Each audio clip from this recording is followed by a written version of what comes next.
let me start by thanking the Alliance and Brian for this fantastic event. I think it covers two really important agendas for the NCD Alliance. Number one, CKD, and number two, lived experience. So important.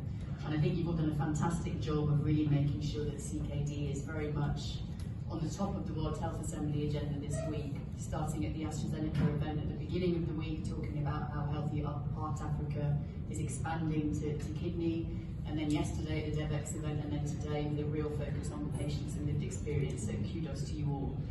From an NCD Alliance perspective, obviously CKD is a really important issue for us, and it's very much at the centre of a web of non-communicable diseases.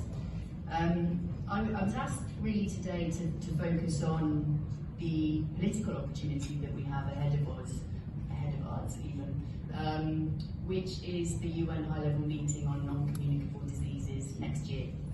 And very much hoping that we, the NCD Alliance, together with the Alliance and the CKD community, can really make the most of this opportunity. And let me start by just saying why it's important. I think sometimes people think, oh, these fluffy conversations that happen at the United Nations, what do they really mean? How do they really change things?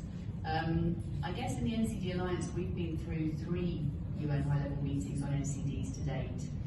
And I think they're important for a number of different reasons. Number one is that they very much take the issue of NCDs, including CKD, to the top of the political agenda. And why that's different from conversations here this week, which are also critically important, is that this is a meeting of ministers of health, who are obviously our ambassadors, our champions, our main port of call for health issues.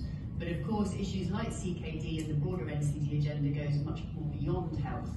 And that's why the UN is so important, because it goes to the top. It goes to heads of government and heads of state.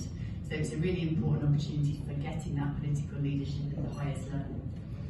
It's also really important in terms of what comes out of those meetings. It results in a political declaration, which has a number of commitments that all governments sign on to.